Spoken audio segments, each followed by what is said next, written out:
এটা প্রায় বলা হয়ে থাকে, যুদ্ধে কেউ জয়ী হয় না, কেবল কেউ কেউ অন্যদের চেয়ে কম হারে। ইউক্রেনের বিরুদ্ধে রাশিয়ার যুদ্ধেও এর কোনো ব্যতিক্রম হচ্ছে না। এই যুদ্ধে স্পষ্টতই যে হারছে সে হলো পৃথিবী নামক একটি নিরীহ গ্রহ। যুদ্ধ দিন দিন রাষ্ট্রের নীতি নির্ধারক, এমনকি জনসাধারণের জন্য আন্তর্জাতিক অগ্রাধিকারের বিষয় হয়ে উঠেছে। বল প্রয়োগ করে আন্তর্জাতিক সীমান্ত পরিবর্তনের ওপর বিদ্যমান বিশ্বজনীন নিষেধাজ্ঞাকে আন্তর্জাতিক শৃঙ্খলার একটি স্তম্ভ মনে করা হতো। ইউক্রেনে রাশিয়ার প্রেসিডেন্ট ভ্লাদিমির পুতিনের আগ্রাসন সেই স্তম্ভকে হুমকির মুখে ফেলে দিয়েছে। এই যুদ্ধের কারণে রাশিয়ার জ্বালানি রপ্তানির ওপর নিষেধাজ্ঞা দেওয়া হয়েছে এবং তার প্রতিক্রিয়ায় রাশিয়াও জ্বালানি সরবরাহ সংকোচ করেছে পশ্চিমা বিশ্বে।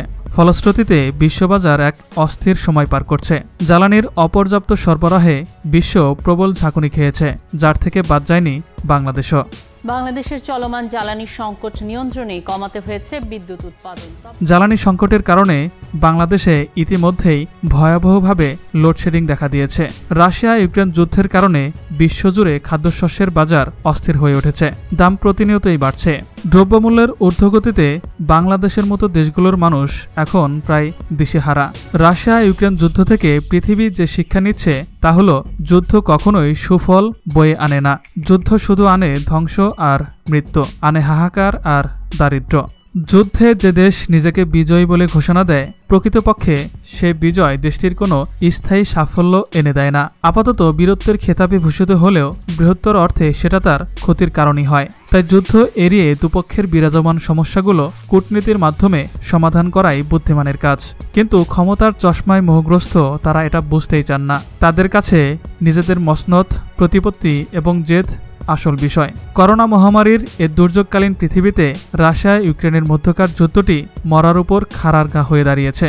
গত 2 বছরেরও বেশি সময় ধরে বিশ্ব বিপর্যয়ের মধ্যে ডুবে আছে। করোনা ভাইরাস মহামারী বিশ্বের 225টি দেশকে আক্রান্ত করেছে।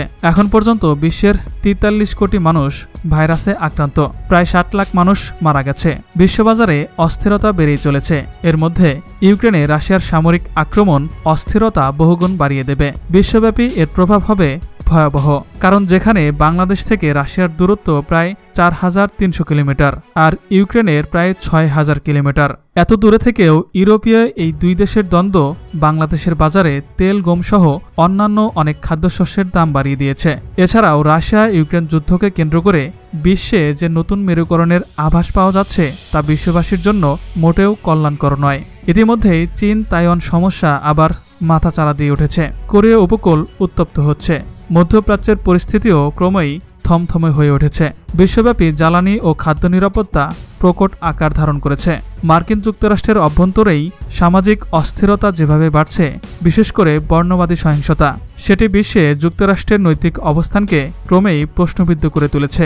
এরকম পরিস্থিতিতে বিশ্ব ব্যবস্থায় যুক্তরাষ্ট্রের একক নিয়ন্ত্রণ হয়তো আর নাও থাকতে পারে। মধ্যপ্রাচ্য ও আফ্রিকার অনেক দেশে বহু বছর যাবৎ যুদ্ধ চলে আসলেও বিশ্ব এতটা আঁচ অনুভব করেনি যতটা অনুভব করছে সাম্প্রতিককালের রাশিয়া ও ইউক্রেন যুদ্ধে।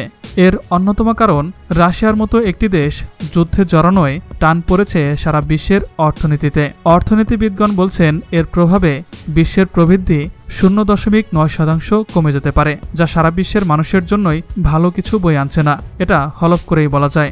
বাংলাদেশের প্রধান অর্থনৈতিক শক্তি তৈরি পোশাক শিল্প। ইউক্রেন ও রাশিয়া বাংলাদেশের বড় মার্কেট।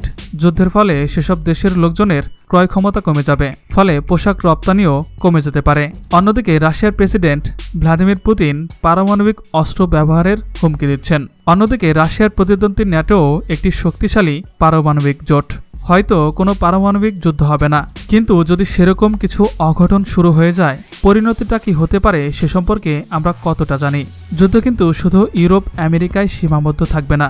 চীন, বাংলাদেশ, ভারত, পাকিস্তান কোনোটাই বাদ যাবে না। সীমিত বা আঞ্চলিক পারমাণবিক যুদ্ধ এখন আর হবে না, হলে হতে হবে বিশ্বব্যাপী। শুরুটা যেখানে যেভাবেই হোক না কেন, তবে পারমাণবিক এই যুদ্ধ হওয়ার সম্ভাবনা খুবই কম বলে বিশ্লেষকরা ধারণা করছেন। কারণ বিভিন্ন দেশের কাছে এখন যে পরিমাণ পারমাণবিক বোমা মজুদ আছে তার ব্যবহার করা হলে পৃথিবীর ধ্বংস অনিবার্য। ধরে নেওয়া যাক রাশিয়া ইউক্রেন যুদ্ধে রাশিয়া জয়ী হবে। পরাজিতের তকমা দুর্বল ইউক্রেনের গায়ে লাগলেও পরাজয়ের বিস্তৃতি এই দেশ ছাপিয়ে পৌঁছে গেছে বিশ্বজুড়ে। বাকি রইল রাশিয়ার জনগণ, তারা যুদ্ধ চান না। শাসকের যুদ্ধবিলাসে সমর্থন না জোগালেও এই যুদ্ধে রুশরাও ক্ষতিগ্রস্ত হবে, কারণ ইউক্রেনে আগ্রাসন চালানোর জবাবে যুক্তরাষ্ট্র ও তার ইউরোপীয় মিত্রদের আরোপ করা নিষেধাজ্ঞায় ভঙ্গুর অর্থনীতির বোঝা রাশিয়ার জনগণকেই বইতে হবে। যুদ্ধ মানেই ক্ষতি। আবার এই ক্ষতি যে শুধু যুদ্ধে লিপ্ত দেশগুলোর মধ্যেই সীমাবদ্ধ রয়েছে তেমনটি ঘটেনি। এই ক্ষতি ছড়িয়ে পড়েছে অন্যান্য দেশেও, এমনকি বিশ্বের সর্বত্র।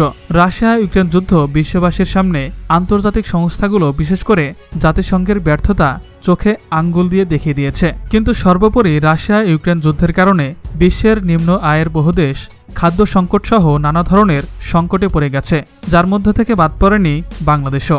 যার কারণে রাশিয়া ইউক্রেন যুদ্ধে জয় পরাজয়ের বহু আগেই বহু দেশ পরাজয় বরণ করেছে বৈশ্বিক সংকটের কাছে।